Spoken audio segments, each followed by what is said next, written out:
Bienvenue à bord du vaisseau Hypersensas. Bonjour à toutes et à tous et bienvenue dans votre épisode hebdomadaire du Défaussé. Le Défaussé, c'est une émission qui va vous parler de jeux de société. Pour faire cela, je suis accompagné d'Alex. Bonjour. Alex, nous sommes toujours à Malmenier et nous recevons des personnes fantastiques et formidables. Et nous avons le bonheur et le privilège de recevoir Mathieu Ribeiro. Mathieu du Ludovox pour les intimes. Ou Ludo pour les autres. Ou Ludo pour les autres. Comment vas-tu ? Eh ben, écoute, ça va très bien, merci. Merci de m'inviter, c'est cool. Je suis C'est ta en deuxième compagnie fois, de personnes fantastiques, c'est vrai. C'est J'étais venu. toi qui es fantastique. Tu étais là pour une autre émission. Oui, pour Nimalia. Exactement. Mais C'est vrai. et je crois qu'on t'avait eu au micro. En fait, t'étais au micro, on avait sorti le micro pour toi, il me semble. Oui. Tu avais donné ton avis, Donc, effectivement. J'avais dit que j'avais bien aimé. Et on avait posé la question, Mathieu ? Hein oui, Ouais. oui, je pense. Ouais, Je suis pas sûr à pense 100%, aussi. mais J'ai je un pense. doute, mais c'est pas grave. On va se dire que c'était OK. Mathieu, qu'est-ce que tu viens nous présenter aujourd'hui ? Aujourd'hui, je viens vous présenter Android Netrunner, un vieux coucou des jeux de cartes évolutifs qui est cher à mon cœur.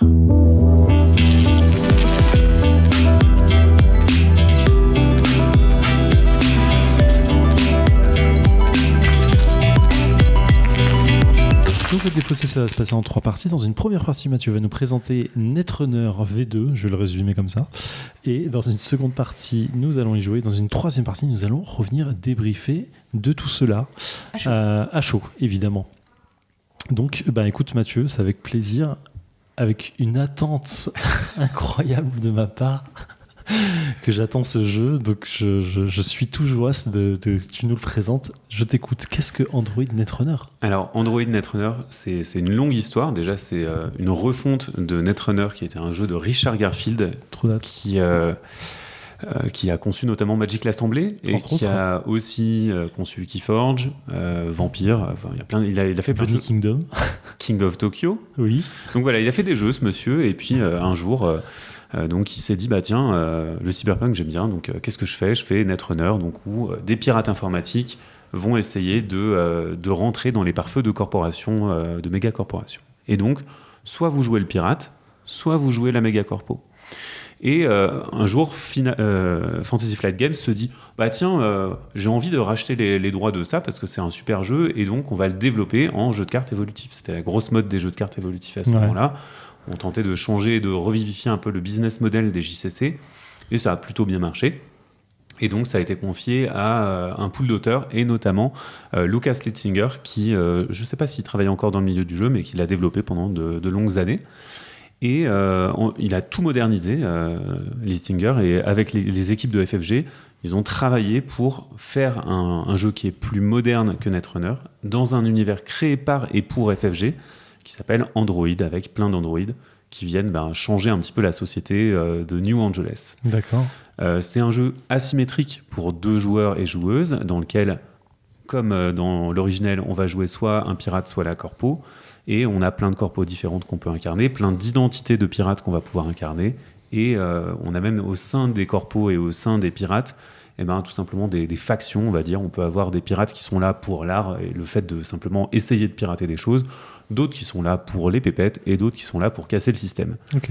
pour des raisons politiques ou des raisons de s'amuser avec le feu. Ok. Et ça, on le ressent vraiment dans le gameplay. Je veux dire, c'est vraiment un deck particulier par rapport à vos. Ouais, c'est vraiment très typé dans les identités. Alors tu peux toujours... En fait, c'est un jeu de cartes dans lequel tu montes ton deck et dans lequel tu vas avoir la possibilité d'embarquer les cartes neutres du pirate ou les cartes neutres de la corpo, des cartes de ta corpo ou de ta catégorie de pirate, et ensuite, tu vas avoir la possibilité d'embarquer quelques cartes qui ne sont pas de ces identités-là, mais du coup, tu peux pas tout faire avec un type de pirate. Tu vas forcément avoir des faiblesses et des forces. Ok. J'ai l'impression d'écouter un Ludovax. Il parle bien. Ouais, grave. Du coup, comment ça se joue ? Parce qu'on a des decks, j'imagine que pour jouer une carte, il faut la payer. Il y a un coût de carte à payer. C'est que comme tous les JCE, tu payes avec des cartes ou tu as un effet Alors là, c'est un jeu, on va dire, assez hybride entre le jeu de société et le jeu de cartes pur. On va avoir des ressources qui sont matérialisées par des jetons, c'est des crédits. Et la corporation, elle va jouer ses cartes principalement face cachée, sauf les événements qu'elle va jouer et payer avec des crédits, donc face visible. Mais elle va jouer ses cartes face cachée pour se protéger. Le pirate, lui, il va jouer ses cartes face ouverte, et à un moment, il va dire « Bon, là, tu as un serveur qui m'a l'air bien alléchant, Et après, la corporation, elle peut décider de révéler ses cartes face visible. Et c'est pour ça, et c'est à ce moment-là qu'elle va les payer seulement. C'est-à-dire qu'elle va miser sur des cartes qui sont beaucoup trop chères pour elle, mais elle va les retourner à des moments stratégiques pour bloquer le pirate. Et en fait, ça va être un jeu d'économie et de bluff à ce moment-là, un peu de pierre, papier, ciseaux, où tu penses que là, il y a quelque chose d'intéressant. Peut-être que c'est pas quelque chose d'intéressant que la corpo essaye de protéger, mais elle essaye de te faire cracher tes sous en tant que pirate. Donc vraiment, il y a ce jeu de bluff en même temps que d'économie qui se met en place. D'accord. Sachant qu'à chaque fois, les pirates vont pas pouvoir à chaque tour attaquer. Parce que sinon, du coup, si on paye, la corpo elle ne paye que quand c'est dévoilé, ça peut être banqueroute assez rapidement. En fait, elle paye pour dévoiler. Une fois que c'est dévoilé pour le restant de la partie. Et donc, le pirate connaît sa menace, il sait combien ça lui coûte de passer. Après, il sait combien de temps il peut y aller. Ouais. Mais le pirate, il a 4 actions par tour. Donc, si jamais il y a quelque chose qui n'est pas protégé du tout, il peut y aller 4 fois. Ça peut faire des dommages. Ça peut être vénère. Et du coup, quel est le but des pirates et quel va être le but des corpos? Alors ça, c'est un truc, effectivement, on n'en a pas parlé, mais c'est un truc qui est assez intéressant. Donc, le but, c'est d'avoir 7 points de victoire. Ces points de victoire, c'est des cartes qui sont dans le paquet de la corpo uniquement. Pour que la corpo gagne, elle a besoin de placer ce qu'on appelle ses agendas. C'est des grands projets de multimilliardaires dans des serveurs et de passer du temps et des ressources pour les avancer et les réaliser. Okay. Et à ce moment-là, le pirate, il peut y accéder sur le deck de la corpo, dans la défausse de la corpo, dans la pioche de la corpo, mais aussi quand ils sont installés. Et dès qu'il accède à un de ces projets, il va le récupérer et donc il va voler les points de la corpo. Mais du coup, s'il y en a que 7, enfin, s'il faut récupérer, est-ce qu'il faut récupérer 7 points pour gagner? Oui.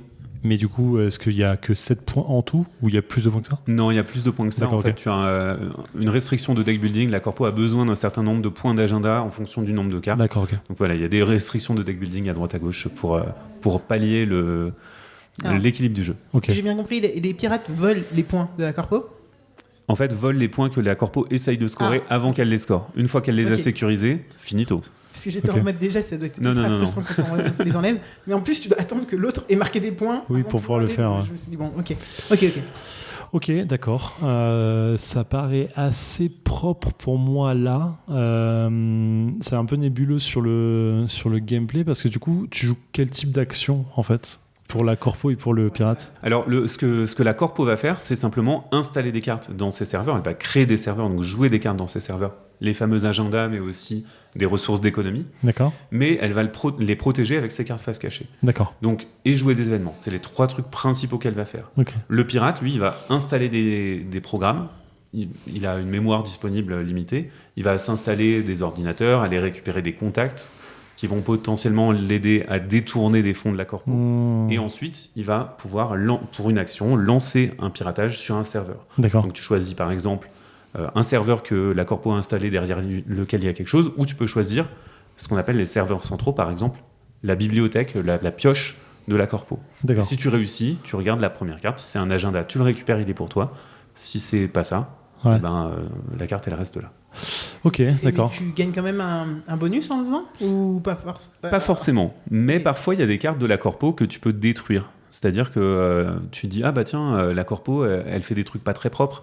Du coup tu peux dire j'ai des potes, je leur donne le truc et puis on va défausser cette carte, comme ça la corpo l'aura pas. Il y a quand même un petit scénario. Enfin, c'est pas un scénario. Narration. Ouais, une narration quand même. Ouais, ça a l'air assez vénère. Ouais, il y a un truc qui m'excite vachement là. Ça a l'air intéressant, mais c'est du 1v1, n'est-ce pas? Ça va être difficile. En fait, c'est un jeu qui est très très thématique et dans lequel l'asymétrie crée beaucoup de thématisation et de narration, et dans lequel il y a une vraie histoire à chaque partie. Effectivement, chaque pirate a son identité. Ils ont réussi, FFG a réussi à créer un monde autour de ça. Il y a même des jeux de société qui ont été dérivés de cet univers. Il y a un jeu de société qui s'appelle Android New Angeles où tu as des détectives, des androïdes qui font des trucs un peu bizarres, des méga corporations qui cachent des crimes. Ils ont aussi adapté des jeux abstraits dans l'univers Android, notamment un jeu espagnol, je ne sais plus comment il s'appelait, El Project, je crois, qui s'appelle Android Mainframe, qui était vraiment pas mal, que je recommande, même s'il a peut-être un peu vieilli. Ok, d'accord. Est-ce que tu pourrais nous faire la petite fiche wiki de ce jeu? Qui, par qui, pour qui, illustré par qui? Android Netrunner, c'est un jeu pour 2 joueurs et joueuses uniquement, des joueurs et joueuses initiés, voire expertes. C'est un jeu de cartes évolutif qui est paru en 2012, créé par Richard Garfield et Lucas Litzinger et qui a été illustré par pas mal de monde, mais notamment Matt Zeilinger. Merci. Maintenant, on est chaud. Bah alors, on est chaud. Let's go. Alors, il faut que je fasse dans ce sens-là. Ouais. Là, j'ai ta carte forte pour le reste du run. Pour le reste, je pète ton truc. Donc, là, il y a 2 routines à péter. Donc, je paye 2 Ouais, pour c'est péter 2 deux. routines. Ok, je vais run en 3 et je vais te le péter pour 4. Très bien, t'es passé là. Tu te débranches pas, tu continues. Lui, il est pas pété, il est toujours là. Non, il est toujours là. Ah, c'est juste pour le passer en fait. Ça veut J'ai pas. une grille satellitaire qui dit chaque pièce d'ice qui est dans le serveur est considérée comme ayant un jeton d'avancement de plus. Je vais pas révéler ça. Ok, donc j'essaie à ta main. Donc accélérer. Et nous sommes de retour dans les fossés après 1h10 de Android Netrunner en compagnie de Mathieu. Alex n'a pas participé, sachant que c'est un jeu 1v1 et qu'elle n'était pas, comme Que vous le j'aime pas savez, ça, tout voilà, simplement. tout simplement. Enfin, que j'apprécie pas assez pour faire autant de temps sur ce jeu et que j'aurais sans doute cassé un peu votre délire. Donc, Oui, là, la on... meilleure des ouais. options, c'est quand même de laisser Mathieu Alors que affronter. Zef délirait à fond. J'étais à fond, là. Vraiment dedans. Il dit, Ah oui, non, il y a mais- des références. Ah bah, ça m'étonne pas. Hein. Je connais l'animal. Du coup, je vais pas demander à Alex qu'a pensé de la partie. Si, je vais. Alors, ça m'avait l'air très très complexe et très très long. Et mais par contre, j'ai quand même pas mal lu le lore. D'accord. Enfin, le lore, je sais pas. J'ai lu des cartes et c'est franchement plaisant en tout cas. Juste, moi j'aimerais bien avoir un bouquin JDR ou je sais pas quoi sur l'univers et ça m'aurait bien fait kiffer. Ça Mais, existe. du coup, Alors, c'était. sache que ça existe. Il existe des romans Netrunner. Bah, tu vois, Je peux dire. rien que ça. Bon, bah, J'en ai lu un, c'était pas trop mal. donc C'est pas terrible. trop Ok, mal, c'est-à-dire que c'est pas trop ouf. mal. Non, c'était vraiment pas trop mal. C'était cool. J'ai vécu une belle expérience Merci. et c'était pas le bouquin du siècle, tu vois. Faut pas t'attendre au prochain prix Nobel, mais pour une novélisation, c'était vraiment très très bien. Ah, Le prix concours, je pense, mais plutôt que le Nobel. Mais en tout cas, je vais vous laisser parler du coup de la partie qui vous intéressera peut-être plus les auditoristes que les bouquins. Alors, Mathieu disait en off que c'était une partie bien trop longue par rapport à ce que devait être une partie de Netrunner qui parfois pouvait se terminer en moins de 5 minutes. La faute à moi qui commence à jouer et toi qui n'avais pas forcément les ressources qu'il fallait pour pouvoir jouer correctement. Je gagne, mais Mathieu a été très très très sympathique à la fin, m'a expliqué ce que je faisais de mal pour essayer de gagner et m'a montré comment gagner et a mis un agenda avec les points nécessaires pour me faire gagner à la fin. C'est le sport, monsieur. C'est des très bons sports, c'est très gentil à toi. Cependant, pour la partie, est-ce qu'il est possible de débriefer facilement en disant juste que j'ai kiffé ma race parce que je crois que c'est un des jeux que j'attendais le plus et je suis pas déçu en fait. Mais alors la complexité du jeu, mon gars, c'est du calcul dans tout, c'est du micro-calcul dans tous les sens. C'est vraiment à chaque fois je te demandais, attends, il me faut combien pour passer? Il me faut 4. Ah oui, il me faut plus 1. Non, là, j'ai pas assez de ressources, il faut que je gagne 1. Et en fait, il y a un aspect calculatoire qui est ultra intéressant, mais qui est ultra intense et qui demande, comme tout ce genre de jeu, hein, de toute façon, on va pas se cacher, c'est des jeux qui demandent à être joués régulièrement. Du coup, une méthode de calcul, enfin un mental, je veux dire, rodé à la mécanique pour pouvoir facilement voir les cartes et comprendre comment calculer les choses et voir le chemin et se dire, ok, là je peux y aller, là je peux pas y aller, voilà ce qu'il me faut faire dans mon tour. Et j'avais l'impression de devoir préparer un run, donc essayer de pirater les serveurs de Mathieu pendant 3 tours et pas y arriver à un truc correct à la fin parce que j'avais payé trop cher ou j'arrivais pas à un résultat correct, ou je tombais sur des space camps qui l'avançaient lui, il me faisait moi des malus. Bref, assez l'horreur là-dessus, mais c'est plaisant, c'est très plaisant. En fait, après c'est des styles de jeu. En fait, les styles de jeu que tu peux avoir dans Netrunner sont assez particuliers. Par exemple, là, tu avais quelque chose qui demandait du calcul. Ouais. Et en fait, je t'ai passé un des decks qui est à la fois les plus faciles à aborder parce que c'est très polyvalent. T'as des outils pour récupérer ce que tu voulais et t'avais des crédits récursifs qui te permettaient de runner assez facilement. Mais il faut aussi faire beaucoup de calculs. C'est un des decks les plus compétitifs à haut niveau. D'accord. Parce que sur la méta, avant que la communauté reprenne, parce que j'ai pas joué après que l'arrêt du jeu officiel, parce que la communauté a repris le jeu et a ressorti des éditions fan-made, et donc j'ai pas du tout joué à ça. Mais en tout cas, quand moi je jouais, c'était un des decks les plus intenses parce que du coup, tu pouvais passer très très loin dans le calcul et tu pouvais calculer les trucs au petit pouillème près. Ouais. Et tu as vu que justement, quand je te montrais les tricks, d'aller chercher mes archives pour avoir des trucs en plus, pour pouvoir économiser des bouts de chandelle à droite à gauche, en fait, t'as vraiment cette espèce de courbe, mais maintenant, le runner, normalement, il doit être agressif tout le temps, et la corpo, elle doit pas trop avoir le temps, en fait. Tu m'as laissé beaucoup de temps pour m'installer, au lieu d'agresser très fort. Ouais, mais en fait, et c'est là où la méta, enfin la narration, parce qu'Alex disait en off, est-ce qu'on ressent un peu le côté, et je disais oui, je suis à fond, j'ai vraiment l'impression de casser des programmes, d'essayer de contourner des trucs, parce que, et du coup, tu me montres que je l'ai mal fait, parce que tu as des trucs de virus que tu poses, où tu dois aller runner sur le deck de l'adversaire, là, vraiment le deck spécifique, ou l'archive, donc la défausse, pour pouvoir gagner de la force, pour pouvoir passer à côté. Et en fait, tu as vraiment cette sensation de devoir tout gérer en même temps, en fait. Je sais pas comment expliquer ça. Enfin, je suis pas un hacker dans la vie, je sais pas comment ça se passe exactement, mais du peu que j'ai discuté avec des mecs qui savaient un peu comment ça se faisait, ils me disaient t'as les yeux partout, tu dois avoir constamment plein de petits programmes qui regardent des trucs et tu dois constamment vérifier que tout se passe bien. Et en fait là c'est vraiment un peu cet effet là que ça me donnait de ok, il faut que je contourne là pour gagner un point ici, avoir de la thune pour pouvoir hacker ce truc là et essayer d'avoir des informations. Et le fait de récupérer une information à la fin, c'est un peu un privilège, une espèce de go latin. C'est trop sympa en fait, un effet cool là-dessus. Et t'as vraiment en tant que runner, en fait, t'as vraiment cette sensation que la corpo a fait des trucs de ouf en fait. Tu poses dès que tu poses une carte qui protège, c'est en mode oh là là, putain, il va mettre, qu'est-ce qu'il y a derrière, c'est chaud.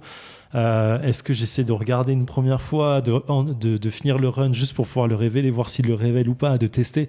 Et t'as vraiment cette sensation de test. Je sais pas comment expliquer, c'est trop fort en fait. Alors que quand t'es corpo, tu poses des trucs et tu te dis de toute façon, je pourrais pas tout payer. Il y a des trous partout. Tu es vraiment un homme de paille pour faire peur aux gens, et surtout aux runners. Tu gères le budget, bon, on peut pas tout payer de toute façon. C'est ultra intense, c'est vraiment intense. On sait pourquoi le jeu a été arrêté en fait. Alors en fait, donc c'était un modèle de LCG et ils avaient un modèle qui était des cycles, donc ils sortaient des cycles de 6 packs, un peu comme Horror Arkham, comme tous les Anneaux. Et de temps en temps, ils sortaient une boîte un petit peu particulière avec 2 factions qui étaient vraiment mises à l'honneur, avec beaucoup de cartes de ces factions-là.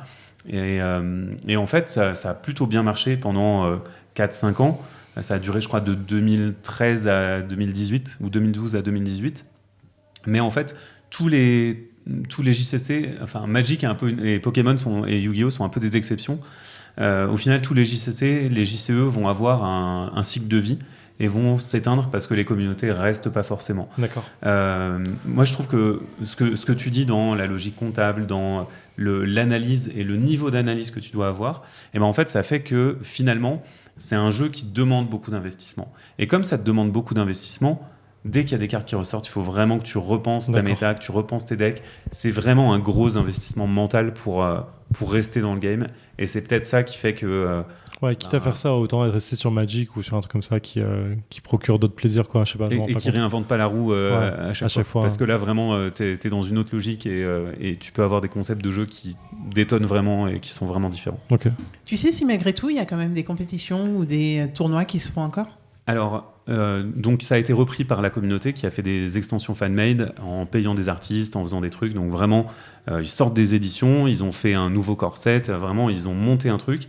Je crois qu'ils ont fait quelques tournois. Après, je ne sais pas combien ils en font souvent, mais je pense que c'est un jeu qui a une communauté active parce qu'il y a encore de la création de contenu dessus. Moi, je parlais plutôt sur le jeu de base, du coup, parce que le fan-made, pour moi, c'est quand même dérivé, tu vois, c'est pas le jeu de base pensé par les auteurs de base, etc. Donc, j'étais plus sur le matériel de base. Après, quand je dis fan-made, du coup, ils ont sorti une boîte qu'ils ont commercialisée.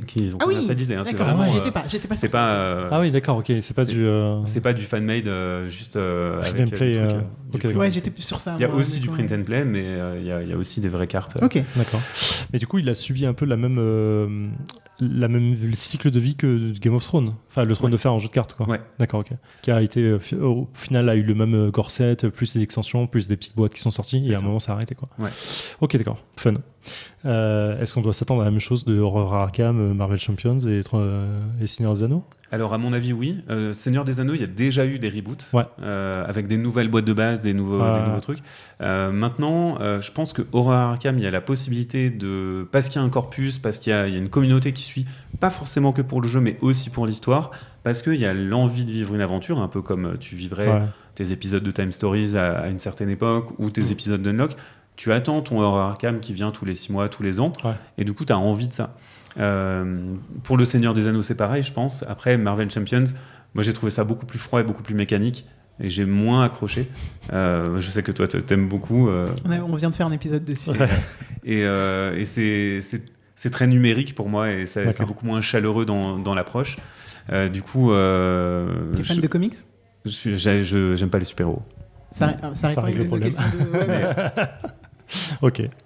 Alex? Ouais, j'avais une dernière question qui était, toi, t'arrives à y jouer du coup encore, ou là c'est une exception que t'aies réussi à ressortir la boîte et... En fait, j'aime initier les gens au jeu parce que je le trouve génial. Et je trouve que c'est une belle expérience de jeu, même si c'est effectivement une barrière d'entrée, qu'il faut absorber tous les organigrammes de comment un run se déroule, combien tu dois payer à quel moment et qu'est-ce que tu fais. L'explication, elle a bien duré un quart d'heure. Ouais, Elle était large. pas si longue, hein. Ouais, franchement, ça allait.